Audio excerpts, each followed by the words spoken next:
ধরবো। এই যে এই স্ট্রাকচারগুলো আমরা ধীরে ধীরে গড়ে তোলার চেষ্টা করব। এটা আমরা 2, 4, 5 বছরে পারবো না। আমরা প্রসেস করে শুরু করলে এটা আস্তে আস্তে সময় লাগবে। এটা সময় লাগবে, এটা একটা লম্বা সময়। আপনার ঢাকা শহরে 2 কোটি মানুষ বাস করে। খুব সম্ভব সুইডেনের পপুলেশন বোধহয় 2 কোটি না, লেস দেন, অনেক 2 কোটির বোধহয় 1 কোটির কাছাকাছি। 1 কোটির কাছাকাছি। তার মানে চিন্তা করেন লেস দেন 1 কোটি, অথচ ঢাকা শহরে বাস করে 2 কোটি মানুষ। সো আপনি চিন্তা করে দেখেন, 2টা সুইডেনের সমান মানুষকে যদি আপনার মোটামুটি যদি তাদের সুযোগ সুবিধা বিভিন্ন ভাবে তৈরি করতে হয়, তাহলে তো এটা একটা সময় সাপেক্ষ ব্যাপার। শুধু সময়ের ব্যাপার না, এখানে আপনার সিরিয়াস রিসোর্সের প্রয়োজন আছে। আপনি যখন এই যে কিছুক্ষণ আগে সরকার সাহেব যেটি বলেছে, আমরা যে হেলথ ফ্যাসিলিটি নিয়ে আলাপ করলাম, এই হেলথ ফ্যাসিলিটি যখন আপনি ধীরে ধীরে গড়ে তুলবেন, একটি ইনফরমেশন আপনাদেরকে দেই, আপনাদের প্রত্যেকেরই কোনো না কোনো থানা বা উপজেলায় আপনাদের অবস্থান আছে। আপনাদের স্ব উপজেলায় উপজেলা স্বাস্থ্য কমপ্লেক্স বা স্বাস্থ্য হাসপাতাল যেটি আছে, এই স্বাস্থ্য হাসপাতালটি কি আপনি জানেন এটি আপনার দলের অবদান।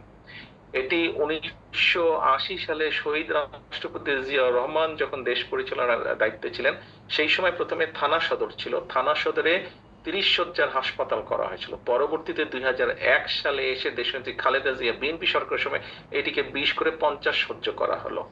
তার মানে মধ্যে এবং আগে পরে কিন্তু আর কেউ কিছু করে নাই। আচ্ছা, তো এখন এই যে ইনফ্রাস্ট্রাকচার গড়া বা এই ফ্যাসিলিটি গুলো, এগুলো করতে আমাদের সময় লাগবে, এর জন্য হিউজ রিসোর্স দরকার। শুধু আপনার বিল্ডিং করলে হবে না।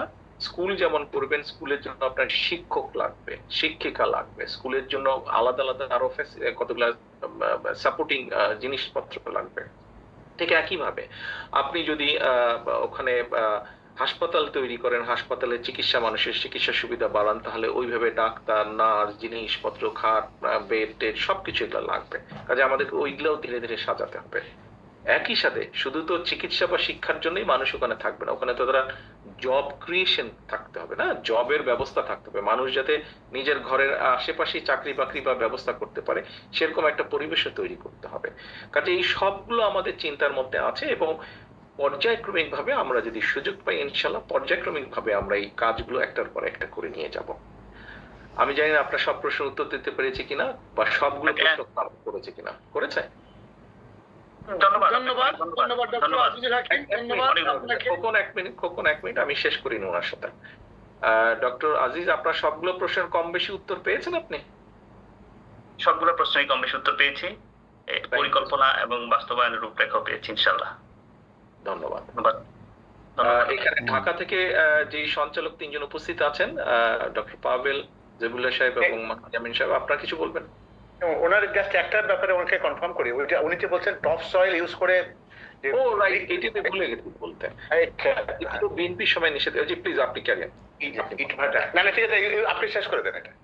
না, এটিও আমাদের গত গভর্নমেন্টের সময় কিন্তু এখানে রেস্ট্রিকশন আনা হয়েছিল, এবং টপ সয়েলটা করা হয়েছে, এবং অলরেডি দেশে যেটা শুরু হয়েছে এটার উপরে আমরা এমফেসাইজ দিব। সিমেন্ট দিয়ে তৈরি, এখন ব্রিকগুলো আস্তে আস্তে সিমেন্ট দিয়ে তৈরি করা হচ্ছে। আমাদের ওই যে মাটিটাকে পুড়িয়ে, কয়লা দিয়ে পুড়িয়ে যে ট্রেডিশনাল যে আমাদের ছিল, সেটাকে এমফেসাইজ দেবো যাতে সেটা বন্ধ করে ফেলে।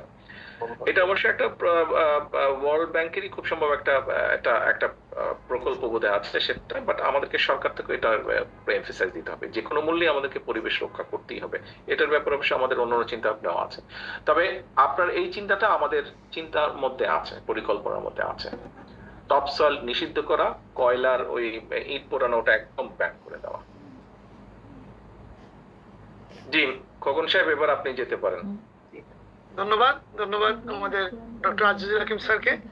আমি এই মুহূর্তে বলার জন্য সবিনয় অনুরোধ করব মিসেস মালিহা মনসুর।